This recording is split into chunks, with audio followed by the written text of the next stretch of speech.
Les disciples de Jésus. Les disciples de Jésus, les rôles visibles et les rôles non visibles dans l'Église.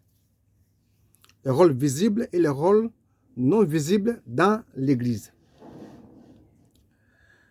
Dans l'Église, comme parmi les disciples de Jésus, certains rôles sont visibles et attirent l'attention, tandis que d'autres s'exercent dans l'ombre avec la même importance.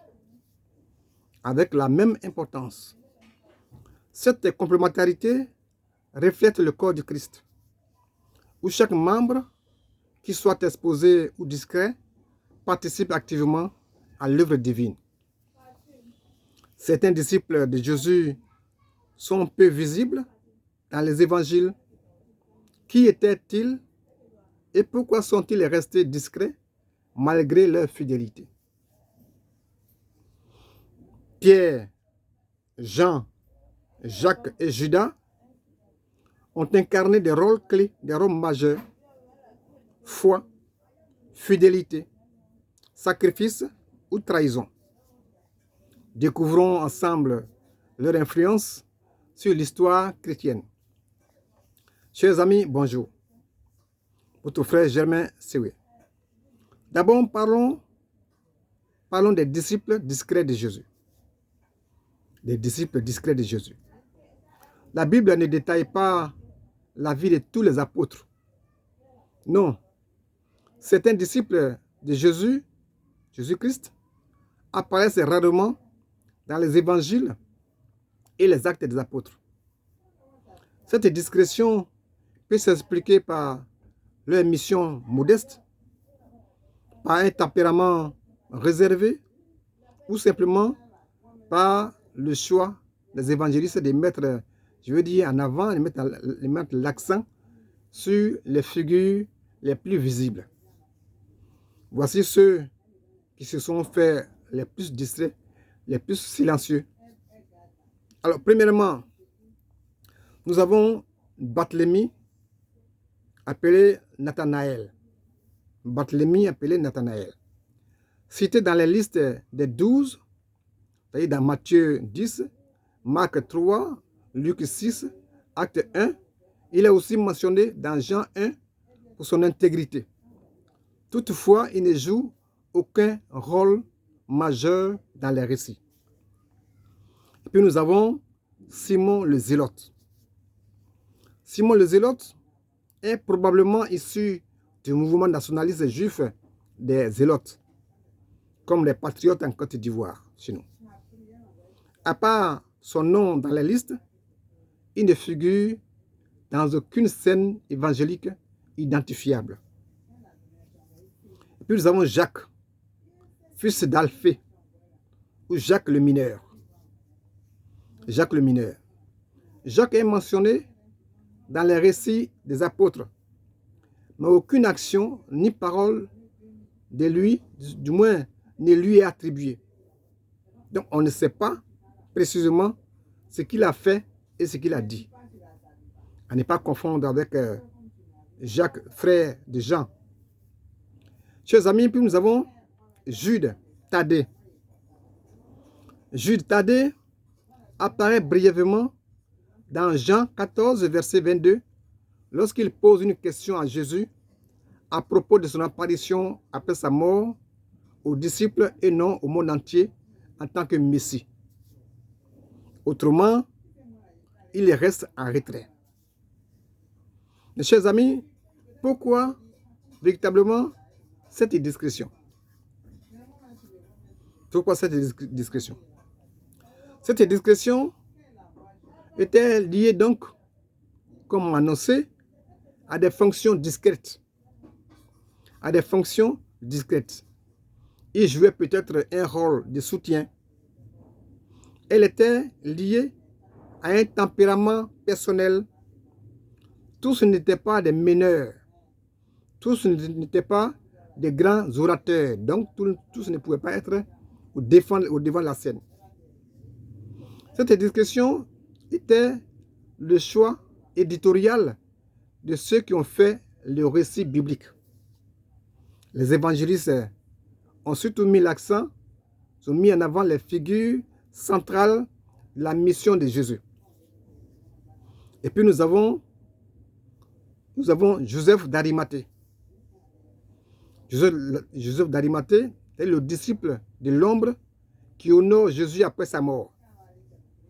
Présent dans tous les évangiles synoptiques et chez Jean, Joseph d'Arimathée n'est pas l'un des 12, mais il est clairement présenté comme un disciple de Jésus, bien que en secret. Et selon Jean 19, verset 38, par crainte des autorités juives. Par crainte des autorités juives. C'est-à-dire pour sa sécurité. Et pour ce qu'il est, il préfère rester en retrait. Il préfère rester à l'ombre. Originaire de la ville d'Arimathée, il était membre respecté du Sanhédrin, c'est-à-dire le Conseil suprême juif. Joseph d'Arimathée se caractérise par la foi personnelle. Il attend le royaume de Dieu, selon Marc 15, verset 43, ce qui le rapproche des espérances messianiques. Qui parle de Joseph d'Arimathée parle d'actes courageux. Parce que, après la mort de Jésus, il ose aller réclamer le corps de Jésus à Ponce Pilate. Oui, selon Matthieu 27, verset 57 à 58. Ce qui était un acte courageux, un geste courageux pour un homme, pour un membre du Sanhédrin. Cela montre son attachement profond et silencieux à Jésus. Joseph d'Arimathée, c'est le pourvoyeur de tombeaux neufs. Il offre son propre tombeau, donc un tombeau jamais utilisé, pour y ensevelir le Christ. Selon Jean 19, verset 41. Ce geste marque le respect, l'amour et la foi dans un moment où les disciples visibles sont dispersés et cachés. C'est pourquoi Joseph d'Arimathée incarne la fidélité courageuse dans la discrétion. Il agit au moment le plus critique, quand tout semble perdu. Il représente ceux qui, sans être en première ligne, sans être toujours exposés, accomplissent des actes essentiels au plan divin dans l'histoire du salut. Chers amis, il mérite donc sa place parmi les disciples discrets de Jésus. Dans l'ensemble, notons que ces disciples ne sont pas moins fidèles. Leur absence médiatique reflète peut-être une autre forme de service, une forme silencieuse, mais majeure dans le plan de Dieu. Chers amis, maintenant, deuxièmement, les disciples qui ont marqué les événements. Les disciples qui ont marqué les événements, les grands événements. D'autres disciples, au contraire, donc, occupent une place centrale dans les évangiles. Par leur parole, par leur foi, ou même par leur trahison, ils sont devenus des symboles puissants.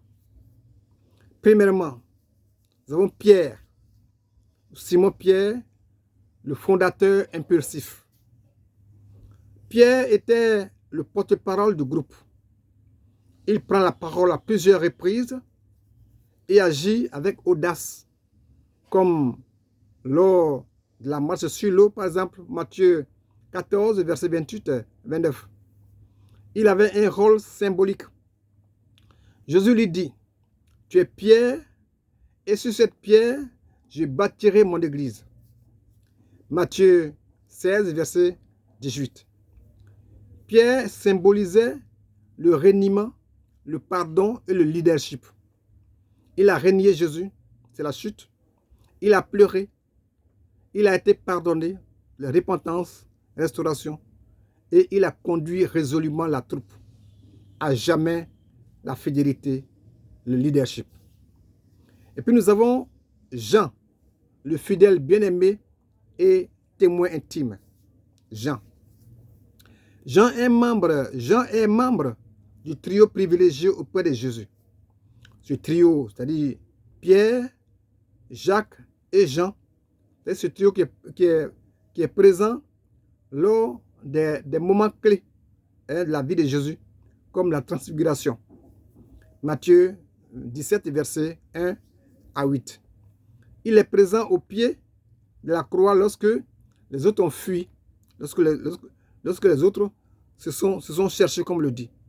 Alors, de ce point de vue, Jean est la figure de l'amour fidèle au point où Jésus lui confie sa mère.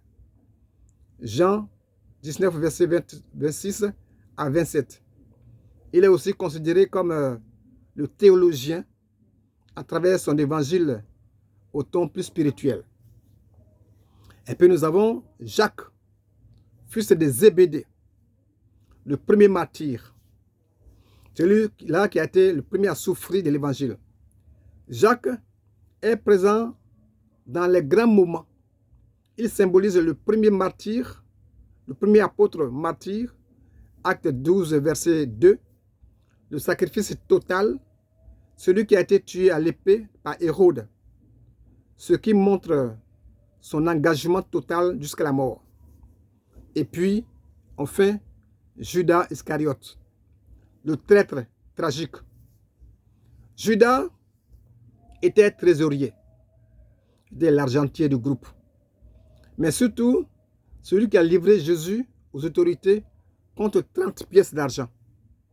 Celui qui a livré Jésus-Christ aux autorités contre 30 pièces d'argent. Selon Matthieu 26, verset 14 à 16. Judas symbolise ou personnifie la trahison et l'échec spirituel. Il incarne donc la trahison intérieure, il incarne l'hypocrisie, il incarne la perte spirituelle, bien qu'il ait marché avec Jésus comme les autres. Judas rappelle que la proximité physique avec Christ ne garantit pas la fidélité du cœur. Oui. Donc, que vous dormez sur le même lit que la Bible, cela ne garantit rien, en tout cas en ce qui concerne votre sécurité. Donc, entre leadership, amour, martyr et trahison, ces 4 disciples représentent la diversité des réponses humaines face à Jésus. Leur destin a quand même façonné la mémoire chrétienne. Chers amis de Christ, les figures comme Pierre ou Jean incarnent les rôles visibles, tandis que Joseph d'Arimathée et Barthélemy illustrent, je veux dire, les services silencieux. L'Église vit de cette diversité. Dieu ne mesure pas à la visibilité, mais à la fidélité. Servir en retrait n'est pas moindre. Servir en retrait n'est pas moindre. C'est souvent là que naît, j'allais dire, la profondeur spirituelle. Dieu bénisse sa parole. Amen. Amen, amen. Je vous salue.